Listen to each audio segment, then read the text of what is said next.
કેમ છો વિદ્યાર્થી મિત્રો? તમે લોકો બધા મજામાં છો ને? આજે આપણે દાખલા નંબર 15 જે છે એ ગણીશું.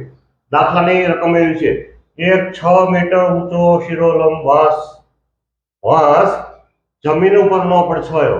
એક તમારે વાંસ આપ્યો જે છે એ 6 મીટર ઊંચો છે અને એનો પડછાયો 4 મીટર લાંબો છે. એ જ રીતે મિનારો જે છે એ 28 મીટર લાંબો છે. એક જ વખતે આ બંને પડછાયા જે છે એ માપવામાં આવે છે તો મિનારાની ઊંચાઈ તમારે શોધવાની છે. ચાલો તો હવે આપણે દાખલા સમજીએ કે જો અહીંયા 6 મીટર જો આ રીતે વાંસ આપ્યો છે, આ જે વાંસ છે શિરોલંબ એટલે એકદમ સીધો કે જમીન અને વાંસ આ જે ખૂણો બને એ 90 નો થાય તો એને શું કહેવામાં છે? શિરોલંબ છે એ કહેવામાં છે. એટલે કે અહીંયા તમારે આકૃતિ દોરી છે આ ત્રિકોણ દોર્યો છે અને આ જે ત્રિકોણ બનશે કાટકોણ ત્રિકોણ થશે. હેલો, કયો ત્રિકોણ થાય? કાટકોણ ત્રિકોણ એટલા માટે થશે કે અહીંયા જે વિગત આપી છે શિરોલંબ, આ જે છે આ જે મેં તમને કીધું છે આને શું કહેવામાં આવે છે? શિરોલંબ એટલે કે આ જમીન, આ તમારી જે જમીન છે આ જમીન અને જે વાંસ છે આ વાંસ, આ બે વચ્ચેનો ખૂણો તમારે 90 થાય એટલે શિરોલંબ કહેવામાં આવે છે.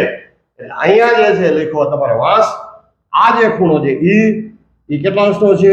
90 નો છે. આ તમારે ડી ઈ તમારો વાંસ છે અને ઈ એફ છે ઈ 4 મીટર પડછાયો જે છે એ આકૃતિ તમને સમજાઈ ગઈ છે. ત્યાં બધું જ મેં લખેલું જે છે. એ જ રીતે આ તમારો જમીન ઉપર મિનારો છે, આ એની ઊંચાઈ તમારે આપી નથી પણ પડછાયો વાય ઝેડ જે છે તમારે કેટલો આપ્યો છે? એ 28 મીટર જે છે એ આપેલો છે. તો હવે આપણે આ તમારે સામાન્ય સમજ છે.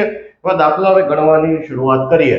જો કઈ કઈ વિગતો આપી છે તો એ આપણે જોઈ લઈએ. જો આપણે બે ત્રિકોણોની આપણે વાત કરીએ, તમારે આપણી પાસે બે ત્રિકોણો જે છે, એક આ ત્રિકોણ અને આ ત્રિકોણ. તો આપણે એમ લખશું કે ત્રિકોણ XYZ અને ત્રિકોણ બીજો કયો છે?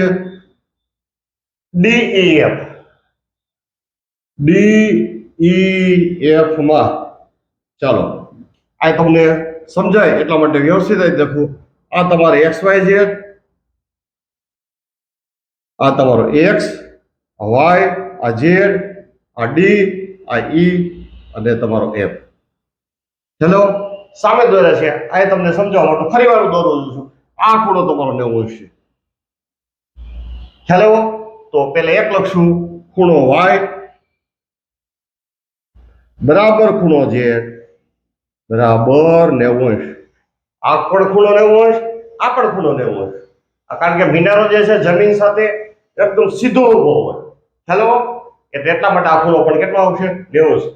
બીજું જે મહત્વની વાત કરવાની છે, અહીંયા તમારે સૂર્યનો જે અહીંયા સૂર્ય હોય દાખલો થોડીક વાર વિચારો કે અહીંયા તમારે સૂર્ય દાદા છે. થોડીક વાર પૂરતો અહીંયા તમારે આ ભૂસી રાખવું ને લખું છું. આ તમારો સૂર્ય દાદા, આ તમારો સૂરજ દાદા લખવું. આ તમારો સૂરજ દાદા છે. હવે એના જે તમારે એનાથી જે કાંઈ પ્રકાશ જે પડે છે, આ જે કાંઈ પ્રકાશ પડે છે અને આ મિનારાનો પડછાયો એની ઉપર પડે છે. ખ્યાલ આવ્યો? અને એ જે પડછાયો તમારો 28 મીટર છે અને આ પડછાયો કેટલો છે? તમારો 4 મીટર જે છે. ખ્યાલ આવ્યો? એટલે એટલા બાર કહેવાનું છે કે આ સ્થિતિ એક જ છે. એટલે આ જે થીટા છે કે થીટા એ તમારે કોમન આવશે. આ જે અહીંયાથી જે સૂરજ દાદાનો જે ખૂણો બને, અહીંથી અહીં સીધો ખૂણો જે બને એને ત્રિકોણમિતિની અંદર થીટા કહેવાય. બધા તમે અભ્યાસ કર્યો હશે ત્રિકોણમિતિ તો ખ્યાલ હશે. ટૂંકમાં થીટા અહીંયા જે હોય એટલો જ હોય. દાખલા તરીકે 30 અંશ હોય થીટા, તો અહીંયા પણ 30 અંશ થાય. અહીં જો 60 અંશ હોય તો અહીંયા પણ 60 થાય. અહીંયા 45 હોય તો અહીંયા પણ તમારે 45 થાય. આનો અર્થ એ થાય કે ખૂણો Z બરાબર ખૂણો F. તો અહીંયા આપણે લખશું ખૂણો Z બરાબર ખૂણો તમારે શું આવશે? તમારે F જે છે આવશે. તો બસ બહુ સરળ થઈ ગયું. આ જે તમારો ખૂણો, આ પણ તમારો ખૂણો. ચાલો આ Z બરાબર ખૂણો F કરી નાખો કે જે તમને દેખાય. તો તમારે શું થાય છે? તેથી કરીને ખુખુ શરત મુજબ આ જે બે ત્રિકોણો ક્યાં થાય? એક્સ વાય ઝેડ, ત્રિકોણ એક્સ વાય ઝેડ અને ત્રિકોણ ડીએફ કેવા થાય? સમરૂપ જે છે એ થશે. આ તમારે સમરૂપ થાય. તો સમરૂપ થાય તો શું મળશે? તો આપણે એવું લખી શકીએ, તેથી કરીને હવે અહીંયા લખો કે વાંધો નથી, તો આપણે અહીંયા લખીને ચાલો.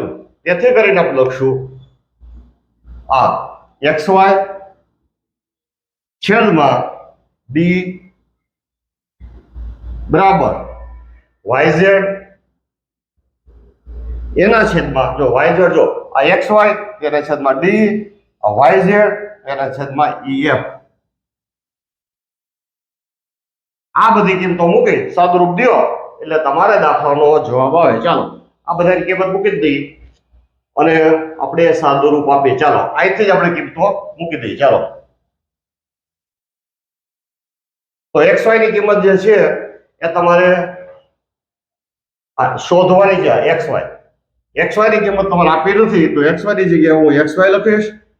ડી, તો ડી ની કિંમત કેટલી છે? 6 બરાબર વાય ઝેડ, તો વાય ઝેડ ની કિંમત તમારે 28 અને એના છેદમાં ઈએફ, તો ઈએફ ની કિંમત કેટલી છે? 4. સાદુરૂપ દો તો એક્સ વાય બરાબર તમારે ચોકડી ગુણાકાર કરો અથવા આમ કરી સીધી જો આના પહેલા છેદ ઉડાડી નાખો તો આવશે 7. તો એક્સ વાય છેદમાં 6 બરાબર 7. હવે ચોકડી ગુણાકાર કરો તો એક્સ વાય બરાબર 7 ગુણ્યા 6 બરાબર 42 મીટર જે છે આ તમારી મિનારાની ઊંચાઈ આવશે.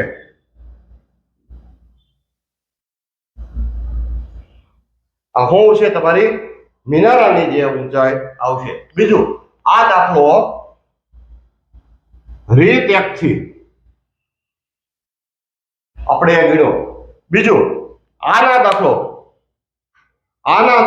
હમણાં જ રીત 2 થી આપણે ગણીએ અને એ દાખલો આ અત્યારે આપણે ત્રિકોણની સમરૂપતાની પ્રમેય કે શરતોનો ઉપયોગ કરીને આપણે દાખલો ગણ્યો છે. પણ હવે આ દાખલો બહુ સરળ રીતે ત્રિકોણમિતિની અંદર ત્રિકોણમિતિના ઉપયોગો એ સ્વાધ્યાય એ ચેપ્ટરનો ઉપયોગ કરી એમાં થીટા લઈ અને આ દાખલો આની કરતા પણ ખૂબ સરળ રીતે ગણી શકાય. જો તમને ત્રિકોણમિતિની અંદર રસ હોય, તમને ત્રિકોણમિતિ ઉપર આવડતું હોય તો દાખલો એની રીતે પણ આપણે સરસ રીતે ગણીએ. હવે આપણે આના દાખલો બીજી રીતે ગણશું. તો તમને એમ થાય બીજી રીતે એટલે હું? તમે આ દાખલો ત્રિકોણમિતિનો ઉપયોગો, ત્રિકોણમિતિનો પરિચય એ આપણું સ્વાધ્યાય છે. એ સ્વાધ્યાયની અંદર તમારે ત્રિકોણમિતિનો ઉપયોગ જે છે એ ચેપ્ટરમાં જે પ્રકારે ચાલ્યું છે એ પ્રમાણે પણ દાખલો આ ગણી શકાય. ત્રિકોણમિતિના ઉપયોગનો કરશો તો આ દાખલો એકદમ સરળ છે. તમે ઝડપથી જે છે એ આવડી જાય. તમારે એ ચેપ્ટર ચાલે જ ગયું હોય છે પણ જ્યારે ચાલે ત્યારે આ મારો વિડીયો ફરીવાર જે છે જોઈ ત્રિકોણમિતિના ઉપયોગથી પણ કેવી રીતે આ દાખલો સરળતાથી ગણી શકાય. તો ચાલો આપણે દાખલાની વાત કરીએ. તમને અહીંયા બે ત્રિકોણ આપ્યા છે, ત્રિકોણ ડીએફ અને ત્રિકોણ એક્સ વાય ઝેડ. એ વિશે આપણે વાત કરીએ. એક એક ત્રિકોણ લેતા જઈએ અને પછી આપણે લેતા જઈએ. જો તો સૌથી પહેલા આપણે આ નાનો ત્રિકોણ લઈ. ચાલો ડીએફ ગણો. તો અહીં ત્રિકોણ ડીએફ માં ચાલો. બીજું, મારે તમને એ સ્પષ્ટતા કરવા માંગુ છું કે અગાઉ રીત 1 ની અંદર મેં જ્યારે બધી વિગત સમજાવી છે એટલે અત્યારે આ એક ને એક રીતે એક જ વિડીયોમાં હું દાખલો ગણતો હોવાથી બીજી જે કોઈ વાતની સ્પષ્ટતા કરતો નથી. અગાઉ જે સમજાયું એ બધું આવે ત્યાર પછીની જે વાત જે કરું છું એટલે તમે લોકો સમજી ગયા છો. હું જે કહું છું એ તમે લોકો સમજી ગયા. હવે આપણે આ ત્રિકોણ લઈએ કે ત્રિકોણ ડીએફ માં ચાલો આપણે આ જે ત્રિકોણ જે છે એ લઈએ. તો આપણે ત્રિકોણ ડીએફ દોરી નાખો અહીંયા. એટલે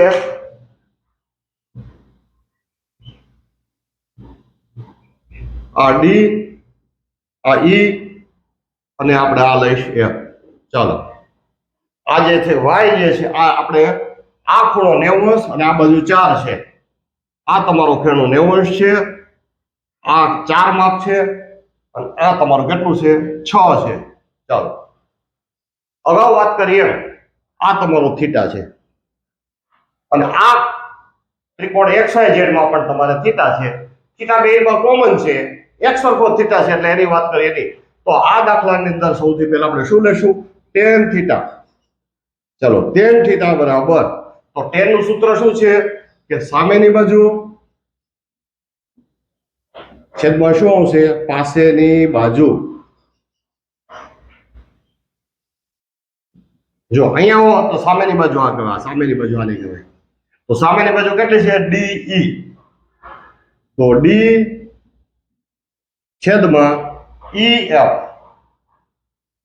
હવાની કિંમત મૂકી દો તો આની તમે કિંમત મૂકશો 6/4.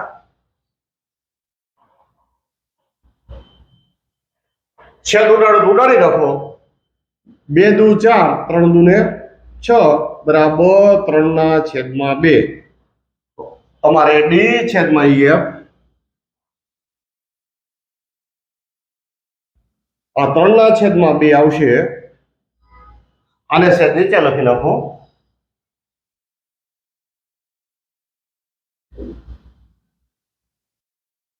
ને તમે લોકો આ તમારું સમીકરણ નંબર 1. આ જ રીતે તમારા સમીકરણ નંબર 2 થાય. તો હવે પછી કયો ત્રિકોણ લ્યો? XYZ.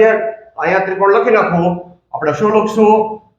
હવે ત્રિકોણ તમારે XYZ માં, ચાલો અહીંયા હું XYZ દોરું કે તમે લોકો વધારે સરળ રીતે સમજી શકો. ચાલો આ ત્રિકોણ XYZ, આ X Y અને Z. YZ ની કિંમત તમારે કેટલી આપીશ? 28 આપીશ. આ તમારી XYZ શોધવાની જે છે, આ મેળવવાની છે. ચાલો તો આમાં પણ તમારે tan થીટા જ આવશે. આ દાખલાની અંદર પણ તમારે શું આવશે? tan theta. તો tan થીટા બરાબર સામેની બાજુ છેદમાં પાછળની બાજુ. જો અહીંથી સામેની બાજુ આવશે, આ સામેની બાજુ શું આવશે? XY. તો અહીંયા શું આવશે તમારે? આ XY આવશે અને પાછળની બાજુ એટલે તમારે શું આવશે? YZ.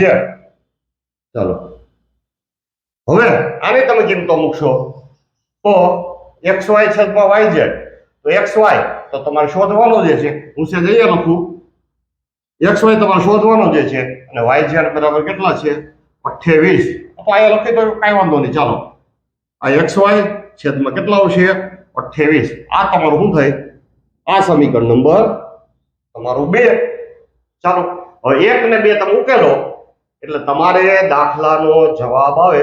ચાલો હવે આપણે શું કરશું કે સમીકરણ 1 અને 2 પરથી, ચાલો સમીકરણ 1 જોઈએ. તો સમીકરણ 1 તમારું આજે અહીં લખેલું જે છે, તો કેટલું છે સમીકરણ 1 3/2. જો 3/2 બરાબર, જો આ બે નીકળી જાય, ખ્યાલ એવો આ જે લખ્યું છે તો 3/2 બરાબર શું છે? XY છેદમાં 28. જો આનો અર્થ હું તમને આ સમજાવું છું. સમીકરણ 1 અને 2 પરથી આ જે આપ્યું છે, જો અહીંયા XY છેદમાં YZ બરાબર આ બે નીકળી જાય. આ બે શું થાય? નીકળી જાય. તો XYZ માં 28 બરાબર Y 3/2 અથવા 3/2 બરાબર XY છેદમાં 28. 28 જ છે. ચાલો હવે આપણે તમે લોકો ચોકડી ગુણાકાર કરો અથવા એક સાઈડ આમ લઈ લ્યો. આવું પણ થાય. જો 28 ગુણ્યા 3 બરાબર XY ગુણ્યા 2 આમ થાય. હવે 2 આના છેદમાં લ્યો તો 28 ગુણ્યા 3 છેદમાં 2 બરાબર XY. આ છેદ ઉડાડો તો કેટલા આવશે? 14 દુ 28 અને 14 તેરી 42 બરાબર XY. એટલે કે XY તમારે કેટલો મળશે? XY બરાબર તમારે 42 મીટર તમારે મિનારાની ઊંચાઈ આવશે. આ રીતે કોઈ વિદ્યાર્થી ત્રિકોણમિતિનો ઉપયોગ કરી અને દાખલો ગણવો હોય તો આ રીતે પણ સરળ રીત છે. દાખલો સહેલો છે, તમે નસીબદાર હો તો પરીક્ષાની અંદર દાખલો પૂછાય તો તમારે 2-3 માર્ક બહુ સહજતાથી એ આવી શકે. ચાલો, મેં ગણેલો આ દાખલો તમારા મિત્રોને શેર કરો અને મારી ચેનલ મેથ્સ વિથ જોશી દાદા ને સબસ્ક્રાઇબ કરવાનું ભૂલશો નહીં. ચાલો, આવજો.